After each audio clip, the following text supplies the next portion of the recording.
Aaron Banks had a knee and ankle. We'll get MRI and stuff, see how it's going. Most likely sprained the MCL, so we'll have to see. Dre Greenlaw had back, then a return. See that tomorrow too. Go ahead. Kyle, what did your quarterback, what did Brock show you, battling through some adversity, coming back from behind? That was obviously an element we haven't seen him performing yet. Do you think that was good for him? Yeah, I think it was great for him.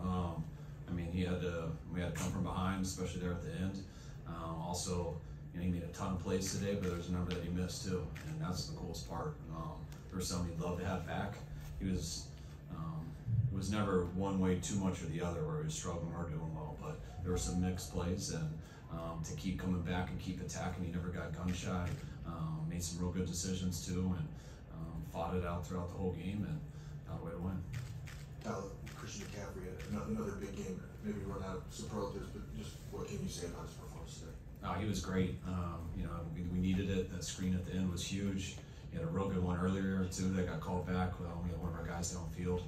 I thought he ran hard. The big one at the beginning too.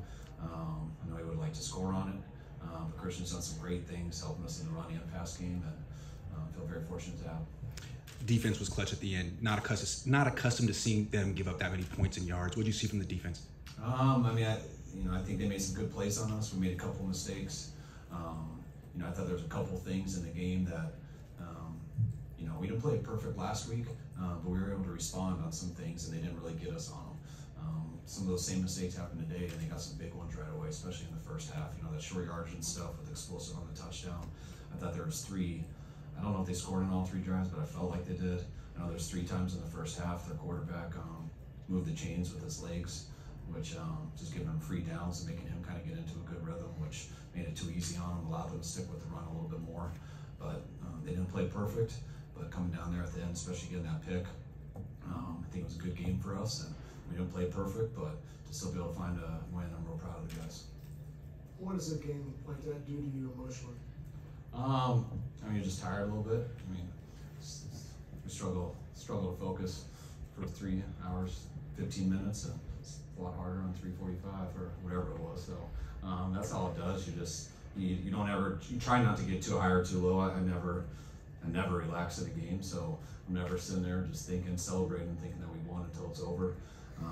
But for them to keep coming back, have to go into overtime like that, it was so awesome for Gibb to get that pick and take it down, and very glad that we didn't have to go through another drive and just center the ball and kick the field goal. Kyle, when you said that Brock missed some things, are you talking about reads, decisions, or just the act of throwing the football? First of all, no one's ever not missed some things. I thought Brock played great today, but I'm getting used to him, and so kind of hard on everybody. So there's a couple that I know he missed, and for him to miss those and to get down, not having a lead and missing some stuff, you can get tighter, especially all the personnels and stuff they're mixing up, the protection stuff that they did. But he was able, for the most part, to keep us out of harm's way, and he stuck with it and made a lot more good plays than bad plays, which is the key. Yeah, the miss, mentally or physically? It's always both. Oh, okay. Yeah, a little bit of both. Kyle, on the interception, did you get a good vantage point of Bosa's push against the left tackle, and did you just kind of feel it was inevitable that he would come through and make a big play when he needed it? Usually in those situations, yes, but no, I didn't see it. I was looking downfield and just praying that Gibb was going to come down with it. So it was awesome because I saw how the ball came out, so I knew someone must have done it, and I would have guessed probably Bosa. But it was great for Gibb to finish it, Bosa to start it, and not only that, get the return, so we could just send in Robbie.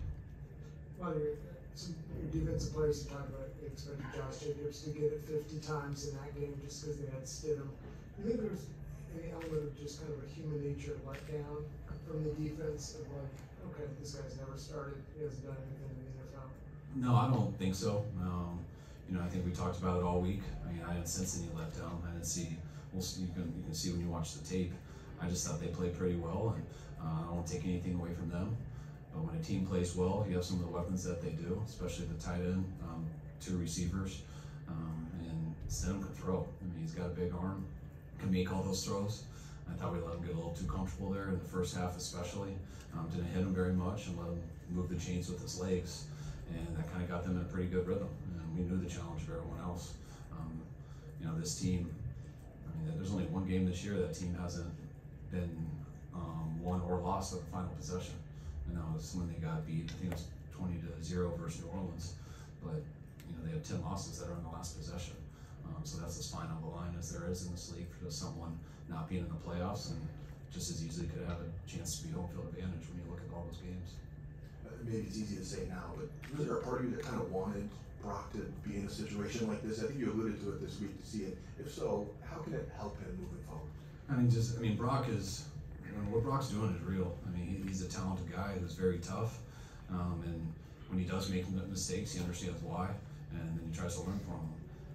He doesn't have a ton of experience in this league and playing, so every time he goes out there, whether it is good or bad, I feel like when you got the skill set and you play the game the right way, he's only going to get better from it. So there's a number of situations that happened today that he didn't get in his other 4 games, and yes, I do think that helps. And it's nice when you look at our whole team.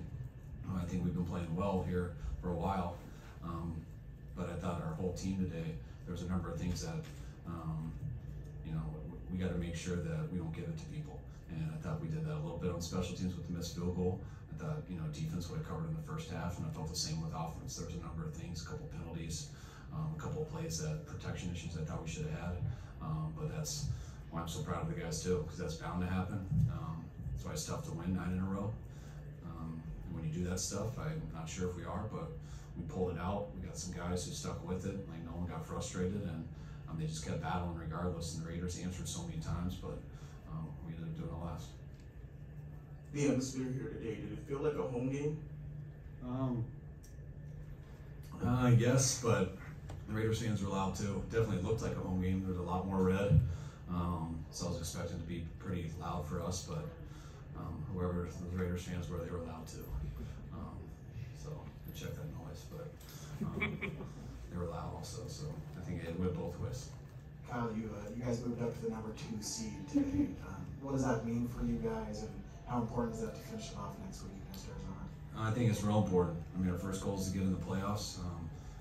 Call it the tournament, and once you get there, you always have a chance for your ultimate goal. And everything about once you do get there is position yourself the best way you can. And you know, we don't know till we come in, but them just telling us, being able to tell the team that right now that we have the 2 seed, if we can take care of business, I know that fires the guys up. And you know, I think with Philly losing, it sounds like we got a chance at the other one too. So our playoffs started a long time ago. Is the way we look at it, and we're gonna keep it going.